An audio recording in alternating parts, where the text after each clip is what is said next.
우리 채널은 고품격 재테크 주식 노가리 전문 채널이죠. 그래서 보통은 우리가 경제 큰 흐름, 이 빅픽처를 먼저 설명을 드리고 세부적인 내용을 설명을 드렸는데, 오늘은 거꾸로 세부적인 내용을 먼저 설명드리고 그 다음에 빅픽처를 맨 마지막에 설명드리도록 하겠습니다. 이유는 이 양반은 맨날 같은 소리만 한다 이렇게 오해하실 수도 있기 때문에 그렇게 하죠. 초반에 제가 이빨 좀 더 털고 싶은데 여러분의 시간을 잡아먹으면 좀 짜증나니까 곧바로 오늘 내용으로 가겠습니다. 요즘에 가장 많이 물어보시는 질문이 있어요. 아마 여러분도 똑같이 궁금해 하실 건데 어떤 질문이냐, 이 뉴스 먼저 보시면은 위기의 코스피 떠나는 동학개미, 증권사 실적 파티 끝났나, 이런 뉴스 기사가 있죠. 요즘에 주변에 주식 못 해먹겠다 하면서 떠나는 개인들이 굉장히 많다고 합니다.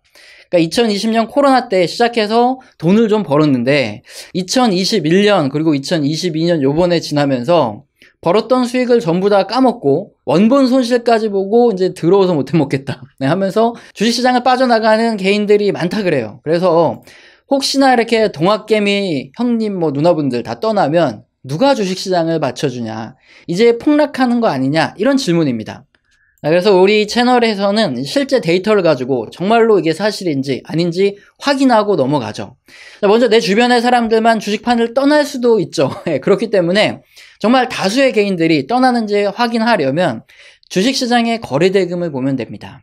그림은 월별 코스피의 거래대금이거든요. 근데 그림 보시면 실제로 2020년 코로나 때 거래대금이 이렇게 늘어나요. 그러다가 2021년이죠. 1월을 기점으로 쭉 떨어지기 시작해서 최근까지 거래대금이 감소하고 있습니다. 이거는 코스피 거래대금의 장기 차트예요. 2009년부터 시작해서 지금까지 장기 차트인데 2009년부터 2020년 코로나가 시작되기 전까지 거의 평균적으로 월 평균 100조에서 한 200조 정도의 거래대금이 나오던 게 2020년 코로나가 시작되기 시작하면서 그때부터 거래량이 급증하기 시작해서 2021년에는 약 500조 월평균 거래대금을 찍고 그 다음에 다시 월평균 200조 수준으로 내려오고 있어요. 자, 그런데 그 다음에 코스피 차트를 보면 약간 좀 겁이 나실 수도 있는데 2009년에 이렇게 폭락한 이후에 이렇게 횡보하는 장에서 역시나 거래대금이 아까 보시면은 유사하다가 거래대금이 급증할 때 코스피가 증가했다가 다시 떨어지고 있죠. 자, 그러면 다시 여기까지도 2250포인트 2000포인트까지도 코스피가 밀릴 수 있지 않을까, 이 거래대금만 봤을 때 이런 굉장한 우려를 좀 할 수도 있죠. 그리고 또 주식시장의 실제 격언 중에 뭐가 있습니까? 개미들이 다 뛰어들어서 너도 나도 주식시장에 주식 얘기만 하는 이렇게 거래대금이 엄청나게 높은 시점이 주식시장의 상초더라. 그래서 2021년 초쯤에 아마 주변 카페 가보시면은 미국 주식, 우리나라 주식 이런 얘기만 엄청나게 많이 했던 거 아마 약간 기억이 나실 수도 있을 겁니다. 일단 이 두 가지 차트를 비교해 보면은 진짜 겁이 덜컥 나죠. 지금 거래대금이 계속 빠질 수도 있는데 그럼 코스피가 정말로 거의 한 2000포인트까지 폭락을 하는 거 아니냐, 두려우실 수도 있는데, 그런데 몇 가지 사실만 보면은 그런 우려를 하지 않아도 된다, 이걸 알 수 있는데, 먼저 2006년 상황을 먼저 볼게요. 지난 2006년에도 보시면은 거래대금이 굉장히 크게 치솟아 올랐다가 똑같이 이렇게 떨어졌던 적이 있습니다. 그리고 나서 다시 2007년 들어서면서 거래대금이 이렇게 증가하고 나서 고점을 찍고 폭락을 하죠. 그럼 그 당시에 이제 코스피는 어땠냐? 2006년에 실제로 약간 좀 주춤하긴 했는데 그렇게 많이 안 빠지다가 거래대금이 쭉 올라오면서 고점 찍고 역시나 떨어지는 이런 흐름을 볼 수 있어요. 자, 그러면은 지금이 2006년과 같으니까 걱정하지 말아라 이런 소리냐? 이게 아닙니다. 답은 개인들이 주식 투자를 얼마나 많이 하느냐, 이것을 대략적으로 측정할 수 있는 지표가 거래대금이라고 말씀을 드렸는데, 일반적으로 주가가 오를 때 그냥 같이 오르고 주가가 떨어질 때 같이 떨어집니다. 그래서 거래대금 지표가 주식시장의 동행지표지 선행지표가 아니다, 이 말이에요. 그리고 또 한 가지, 예외적으로 그럼 주식시장이 폭락했을 때 거래량도 완전히 바닥을 치냐? 아닙니다. 주식시장이 거의 저점에 왔을 때는 거래량이 폭발하는 때가 있어요. 이때를 보통 저점으로 주식시장이 반등을 하는데, 이거는 이제 잠시 가장 중요한 얘기 중에 하나니까 꼭 한번 알고 넘어가야 되니까 요건 한번 알아보죠, 같이. 지난 2005년부터 2017년까지의 우리 코스피의 월별 거래대금입니다. 자, 그럴 때 보시면은 여러분 다 아시겠지만 코스피가 2007년 말에 고점을 찍고 뭐 거의 반토막으로 떨어져가지고 2009년 요 중반쯤 해가지고 저점을 찍고 이렇게 반등해서 올라갔죠. 이건 다 기억하실 겁니다. 자, 그럴 때 보면 이때가 박스 친 부분이 2009년 초부터 요 중간 요 사이거든요. 이때 거래량이 거의 최고점에 육박하게 터집니다. 어마어마하게 거래량이 터지죠. 이게 무슨 소리냐?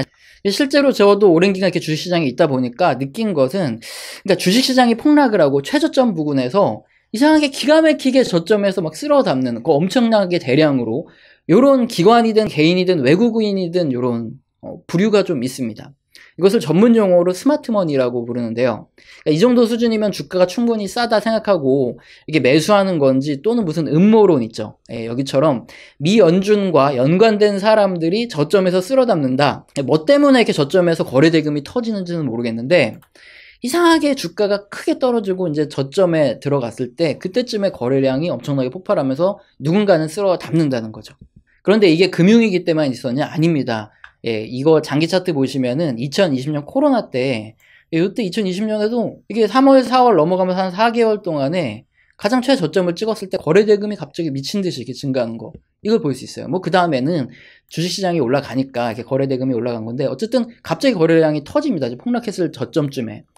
자, 이것을 종합적으로 한번 판단을 해 보겠습니다. 자, 일단 거래대금이라는 거는 주식시장에 동행하는 지표라고 말씀드렸는데 이유가 뭐냐? 대부분의 사람들은 어떻습니까? 우리도 마찬가지고 주가가 많이 떨어지고 뭔가 분위기가 안 좋으면 사실은 그때 사야지 돈을 버는데 이상하게 더 폭락할 것 같고 관심 있게 보던 종목들이 주가가 떨어지기 시작하면 뭔가 내가 몰랐던 무슨 좀 안 좋은 게 있을 수도 있겠다. 아니면은 그때 갑자기 또 악재들이 막 터져요. 그러면서 사실 그때 사야 되는데 못 산단 말이죠. 근데 주가가 오르면 어떻습니까? 뭔가 지금 안 사면은 더 오를 것 같고 그래서 앞으로 더 좋아질 것 같아서 못 참고 막 따라 사는 거죠. 주식시장에 이렇게 고점을 딱 찍었을 때 기가 막히게 거래 대금도 거의 최고점을 찍더라 이거죠. 자, 그리고 이제 주식시장이 슬슬 떨어지기 시작하면 어떻습니까? 이렇게 떨어지기 시작하면 우리도 못 참죠. 예. 이제 주식시장 떠나야 되겠구나 하면서 거래량이 실제로 이렇게 같이 감소를 해요. 예.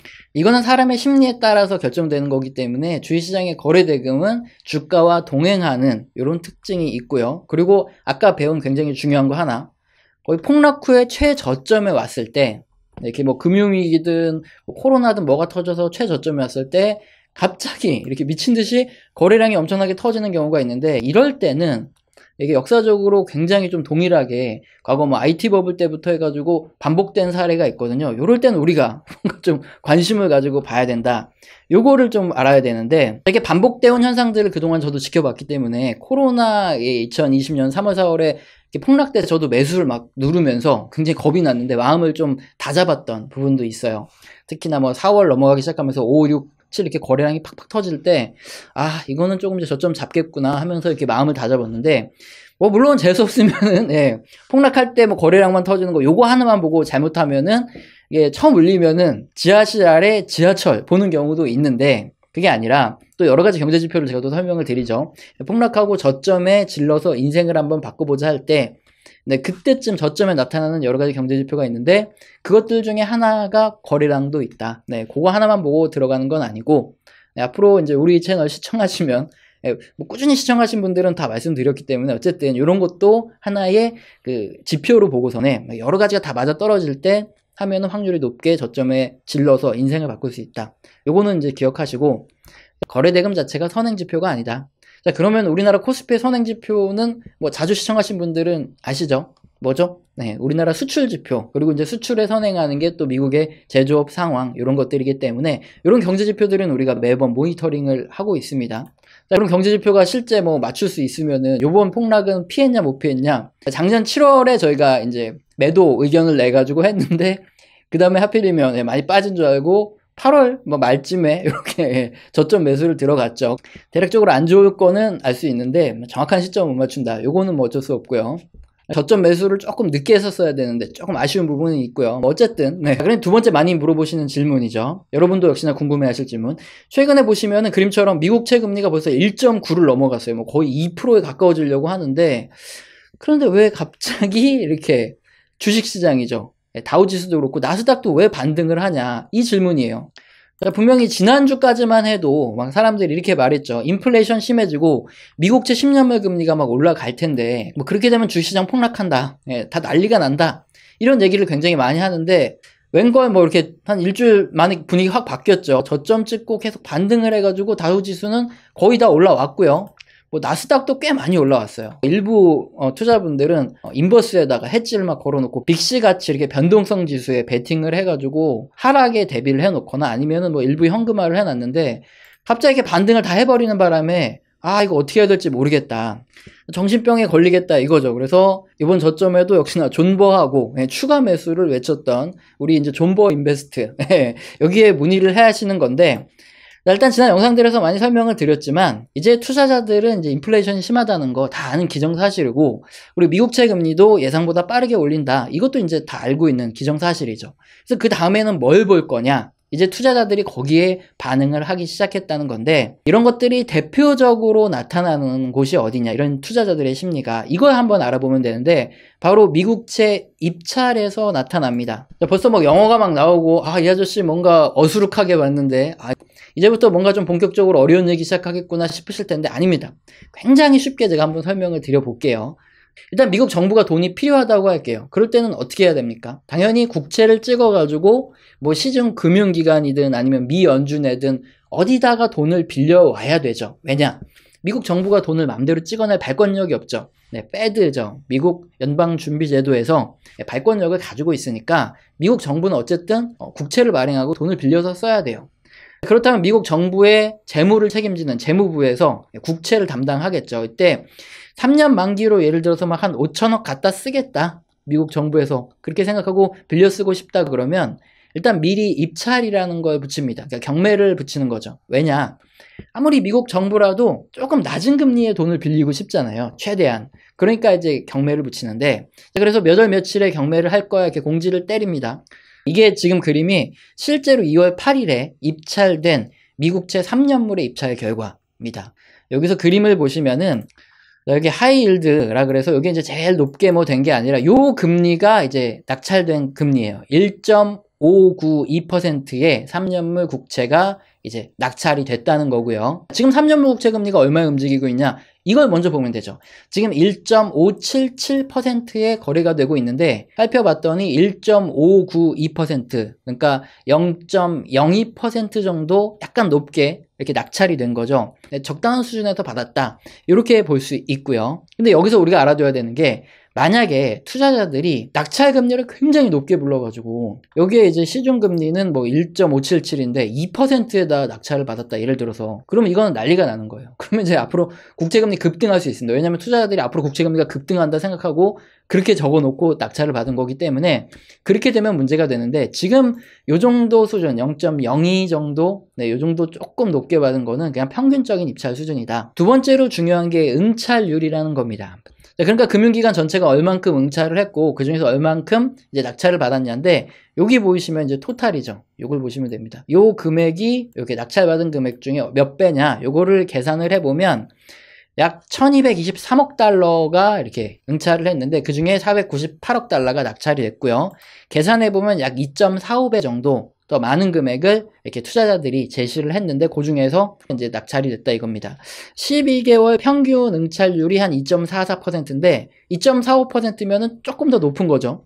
자, 여기서 우리가 뭘 할 수 있냐면은 만약에 국채금리가 앞으로 빨리 올라갈 것 같다. 그럼 투자자들이 어떻게 하겠습니까? 응찰을 안 해요. 좀 기다리면은 훨씬 더 높은 금리로 국채를 받을 수 있는데 뭐하러 지금 당장에 응찰을 하겠습니까? 그래서 응찰률이 엄청나게 떨어졌다.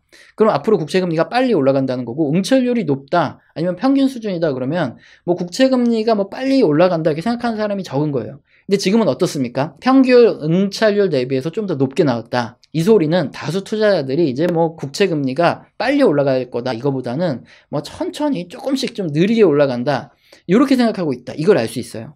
자, 그 다음에 또 중요한 세 번째가 뭐냐면은, 이 콩글리쉬로 발음을 해드릴까요? 아니면 이제 프라이머리 딜러라는 부분이, 요 애들이 얼만큼 낙찰됐고, 나머지 다이렉트 비더랑 인다이렉트 비더 이 애들이 얼만큼 낙찰되는 쪽으로 봐야 되는데, 이거 굉장히 어려우니까 그냥 바로 쉽게 설명드리면은, 프라이머리 딜러 애들은 뭐냐? 얘들은 그냥 지정된 대형 금융기관이에요. 그냥 항상 고정적으로 거래하는 애들. 이 다이렉트 비더 같은 경우에는 이제 재무부를 통해 가지고 직접 응찰한 개인이나 기관들, 인다이렉트 비더는 해외 투자자들이라고 보시면 되는데, 프라이머리 딜러들 같은 경우에는 이제 고정된 애들이니까 그냥 지들 계획에 따라서 맘대로 해요. 근데 이제 다이렉트 비더라든가 인다이렉트 비더, 이 애들은 실제로 시장의 흐름을 알 수 있는 애들이라는 거죠. 그런데 이렇게 고정적인 애들이 아니라 시장 참여자들의 다수의 심리를 알 수 있는 친구들의 낙찰 비율이 68.55%가 나왔다. 굉장히 높게 나온 거거든요. 왜냐하면 지난 6개월 평균이 54.6%인데 이번에는 시장 참여자들이 훨씬 더 많이 입찰을 해가지고 낙찰을 받았다는 거예요. 항상 기준금리보다 한 발 앞서서 올라가는 국채금리가 이 정도면 충분히 많이 올라왔다, 이렇게 느끼는 투자자들이 많다. 이 소리를 이 세 가지 결과를 통해서 알 수 있다, 이겁니다. 그래서 채권 시장의 심리가 많이 변했다. 물론 이제 매번 입찰 결과마다 이렇게 결과가 달라지긴 하는데, 가장 중요한 건 금리 인상이 빨라지고 미국채 금리가 인상될 것, 이거를 이제는 투자자들 대부분이 인식을 하고 있기 때문에 점점 여기에 대해서 과격하게 반응해서 막 국채 금리를 끌어올리고 이러지 않는다는 거죠. 이제 채권 시장 다수 참여자들은 물가 상승률이 현재 수준 또는 그거보다 증가율이 좀 떨어진다, 이렇게 생각을 하고 있다. 그렇기 때문에 입찰에서도 이렇게 나오고, 주식시장 참여자들은 이제 실적이 얼마나 잘 나오느냐, 요거에 대한 기대감이 높으냐 낮으냐에 베팅을 하고 있기 때문에, 그러니까 국채금리가 상승했음에도 불구하고 주식시장이 반등하는 것이 나왔다, 이렇게 해석할 수 있다는 거죠. 너무 어려웠나요? 근데 사실 이전 영상의 썸네일 내용도 뭐 이렇죠. 그 다음에 올 것은 무엇인가에 대한 얘기, 뭐 실적, 뭐 인플레이션이 점점 둔화된다, 이런 얘기를 해드렸는데, 오래 시청하신 분들이 들으시면 이 양반은 뭐 몇 주 전부터 계속 똑같은 얘기 하네, 이렇게 생각하실 수 있는데, 몇 주 전부터 말씀드린 거는 이제 예측이고, 지금 말씀드리는 건 이제 실제 벌어지고 있는 사실이기 때문에 매번 비슷한 소리를 한다고 느끼실 수도 있는데 아닙니다. 자, 그러면은 앞으로 어떻게 되겠느냐, 이 부분에 대해서도 뭐 계속 말씀을 드려오고 있는데, 전체 큰 흐름에서 경제와 주식시장은 올해 소비자 물가 상승률 증가율이죠. 이게 전년 동기 대비 증가율이 소비자 물가 상승률인데, 이게 점점 뭐 같은 수준을 유지하거나 좀 점점 낮아질 거예요. 이거는 이제 다수 전문가들이 예측하는 부분이라서, 인플레이션에 대해서 올해 하반기로 갈수록 점점 무덤덤해지고, 자, 그렇다면 실제적인 실적이 중요한데, 인플레이션이 심해지고 있는 것, 소비자들에게 가격을 전가시킬 수 있는 이런 대기업들을 중심으로 봐야 하는 이유가 되겠죠. 이런 대기업들이 실적이 잘 나올 가능성이 크고, 반대로 이제 가격 전가가 안 되면 오히려 이제 매출은 나와도 영업이익률이 떨어지면서 안 좋은 영향을 끼치겠죠. 그래서 이제 대기업 중심으로 보시는 게 좋고, 그리고 실적이 계속 잘 나올 가능성이 높은 애들이 뭐 반도체 등의 기술주와, 그러니까 사이클 종목 중에서 금리 인상의 수혜를 보는 은행 ETF 같은 거 말씀드렸고, 최악을 지나고 있는 여행, 뭐 이렇게 그 다음에 또 정책에 수혜를 집중적으로 보는 이런 사이클 종목들을 중심으로 주가가 움직일 거다, 이렇게 보고 있죠.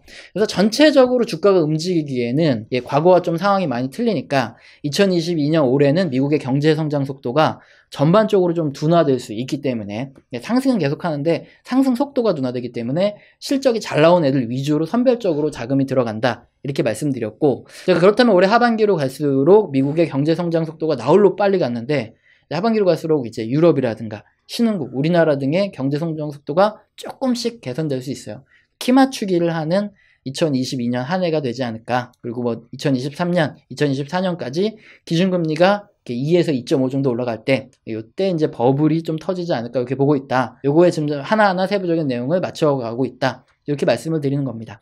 자, 영상 설명란에 후원 계좌로 후원해주신 분들이 이제 간간히 계신데요. 이제 감사의 의미로 한 달 교육을 이렇게 매주 업데이트하면서 진행을 해드리고 있죠. 후원해주실 때 그냥 새해 복 많이 받으세요, 뭐 이 정도만 쓰시는 후원해주신 분들 가끔 계신데, 그러지 마시고 꼭 메일 주셔서 교육 받으시길 당부드리겠습니다. 오늘 영상도 마음에 드셨다면 구독과 좋아요는 꼭 눌러주시고요. 지속적인 시청 부탁드리겠습니다. 감사합니다.